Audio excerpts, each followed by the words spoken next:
তেজগাঁওয়ের পুরনো বিমান ঘাঁটির ওপর হালকা কুয়াশা, বাতাসে যেন গা ছমছমে এক গর্বের গন্ধ। ঘুম জড়ানো শহর তখনও পুরোপুরি জেগে ওঠেনি, কিন্তু আকাশে হঠাৎ এক শব্দ, তীক্ষ্ণ গভীর, বুকে কাঁপন ধরানো। এক সেকেন্ডে সবাই জানল এটা কোনো যাত্রী বিমান নয়, একটি চকচকে ধূসর রঙের যুদ্ধ বিমান। আকাশ চিরে গেল, আর লাল সবুজ পতাকার ছায়া পড়ল সকালবেলার মেঘে। নিচে এক তরুণ সৈনিকের চোখে পানি এসে ফিসফিস করে বলল, এটা শুধু বিমান নয়, এটা বাংলাদেশের আত্মমর্যাদা। টেলিভিশনের পর্দায় তখন লাল বক্সে লেখা, পাকিস্তান থেকে যে 17 থান্ডার যুদ্ধ বিমান আসছে বাংলাদেশে। এটা কোনো প্রতিরক্ষা ক্রয়, এটা এক যুগের পালাবদল, এক মানসিক বিপ্লব, যেখানে বাংলাদেশ প্রথমবারও ঘোষণা করছে, আমরা শুধু উন্নয়ন চাই না, আমরা নিরাপত্তাও চাই।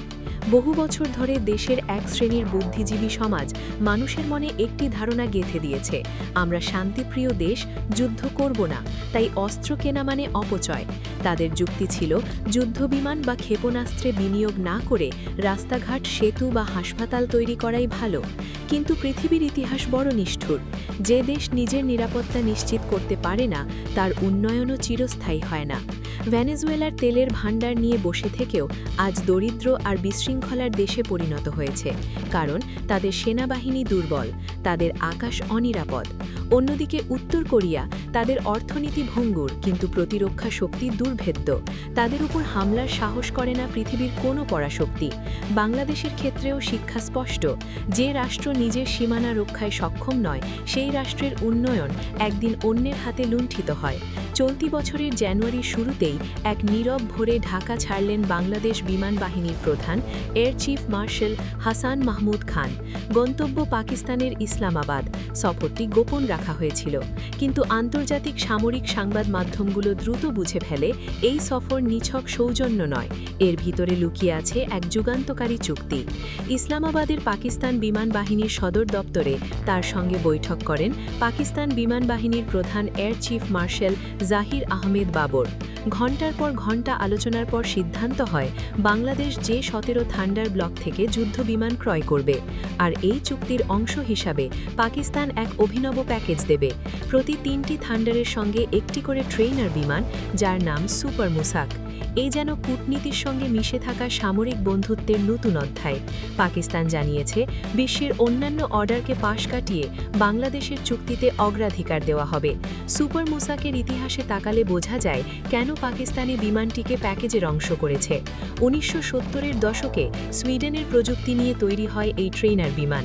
তখন এর নাম ছিল সাব MFI-17। পরবর্তীতে পাকিস্তান নিজের কারিগরি দক্ষতায় এটি উন্নত করে তৈরি করে প্যাক সুপার মুসাক নামের নতুন সংস্করণ। বিমানটি মূলত প্রশিক্ষণ ও নজরদারির কাজে ব্যবহৃত হলেও এটি লাইট অ্যাট্যাক রোলে বোমা নিক্ষেপ করতেও সক্ষম। বাংলাদেশে বিমানগুলোর মাধ্যমে নতুন পাইলটদের প্রশিক্ষণ দেওয়ার পাশাপাশি সীমান্ত নজরদারিতে ব্যবহার করতে পারবে। চুক্তি অনুযায়ী, যদি বাংলাদেশ 36টি যে-17 বিমান ক্রয় করে, তবে 12টি সুপার মুসাক পাবে বিনামূল্যে। 24টি ক্রয় করলে 8টি মুসাক যুক্ত হবে।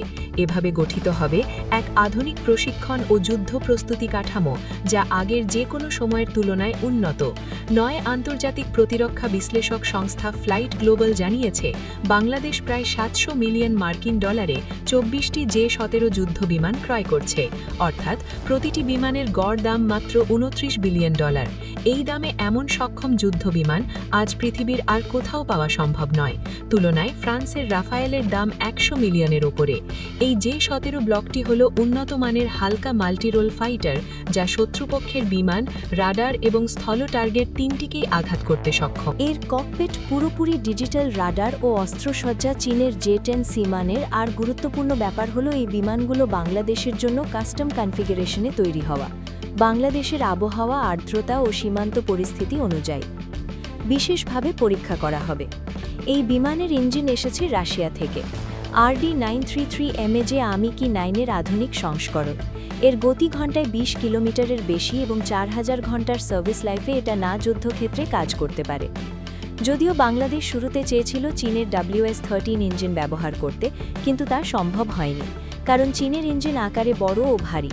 তবে চীনের ভূমিকা এখানেই শেষ নয়। বিমানের রাডার, মিসাইল সিস্টেম এবং গাইডেন্স সফটওয়্যার সবই এসেছে চীনের প্রযুক্তি থেকে। এই বিমান থেকে ফায়ার করা যাবে চীনের স্বল্প ও দীর্ঘ পাল্লার ক্ষেপণাস্ত্র PL-5B R-15 এবং ভবিষ্যতে চাইলে PF-17 যুক্ত করার সুযোগ থাকবে, যার রেট 300 কিলোমিটারেরও বেশি। এই একটিমাত্র সুযোগ বাংলাদেশের প্রতিরক্ষা কৌশল পাল্টে দিতে পারে, কারণ এই অস্ত্রের নাগালে থাকলে ভারতের যে কোনো সীমান্ত ঘাঁটি কার্যত বাংলাদেশের আকাশে ধরা থাকবে। একসময় বাংলাদেশের সামরিক শক্তির মাপকাঠি ছিল সেনা সংখ্যা, কিন্তু আধুনিক যুদ্ধের ধারণা এখন বদলে গেছে। এখন লড়াই হয় প্রযুক্তিতে, আকাশী স্যাটেলাইটে ফোর্সেস গোল 2030 এর মাধ্যমে। বাংলাদেশের এই পরিবর্তনকে স্বীকার করেছে নৌবাহিনীতে, সাবমেরিন, সেনাবাহিনীতে রকেট সিস্টেম আর বিমান বাহিনীতে আধুনিক যুদ্ধবিমান যুক্ত হচ্ছে একে একে। J-13 অন্তর্ভুক্তি শুধু একটি চুক্তি নয়, এটা এক দীর্ঘমেয়াদী প্রতিরক্ষা পরিকল্পনার বাস্তব রূপ। এই বিমান 20 থেকে 30 বছর পর্যন্ত সার্ভিসে থাকবে। এটি হবে দেশের আকাশ প্রতিরক্ষার মেরুদণ্ড। আর সবচেয়ে বড় পরিবর্তন, বাংলাদেশ এখন অস্ত্রের বাজারে গ্রাহক নয়, একজন কৌশলগত অংশীদারও। বাংলাদেশের প্রায়ই প্রতিরক্ষা নিয়ে রাজনীতি হয়। কেউ বলে সামরিক ব্যয় মানে অপচয়, আবার কেউ বলে এটি জাতীয় নিরাপত্তায় বিনিয়োগ। কিন্তু এই বিতর্কের মাঝে একটি সত্য উঠে এসেছে, যে সরকারি ক্ষমতায় থাকুক, দেশের নিরাপত্তা ও সামগ্রিক উন্নয়নে কোনো ছাড় দেওয়া যাবে না। রাষ্ট্রের স্থিতি শুধু অর্থনীতিতে নয়, রক্ষা কৌশলেও নির্ভর করে। পাকিস্তানকে ভালো লাগুক বা না লাগুক, তাদের সঙ্গে সামরিক সহযোগিতা এখন বাস্তব। কারণ আঞ্চলিক রাজনীতির বর্তমান ভারসাম্যে চীন ও পাকিস্তানের সঙ্গে সম্পর্কই বাংলাদেশের নিরাপত্তা ছাড়ার অন্যতম স্তম্ভ। শাহজালাল আন্তর্জাতিক বিমানবন্দরের রানওয়েতে সারিবদ্ধ আলো, দূরে এক বিমানের ইঞ্জিন গর্জে উঠছে, তার গায়ে বাংলাদেশের পতাকা আঁকা। এয়ার ট্রাফিক কন্ট্রোল থেকে নির্দেশ আসে, থান্ডার 1, আপনি উড্ডয়নের জন্য প্রস্তুত। বিমানের পাইলট ধীরে ধীরে ককপিটে আলো নিভিয়ে দিলেন। এক মুহূর্তে তার চোখে ভেসে উঠল দেশ, পদ্মা নদীর স্রোত, সীমান্তের কাঁটাতার আর সেই অগণিত মানুষের মুখ যারা বিশ্বাস করে এই আকাশ আমাদেরই। ইঞ্জিনের গর্জন চিরে দিনরাতের নিরাপত্তা বিমানটি আকাশে উঠে গেল।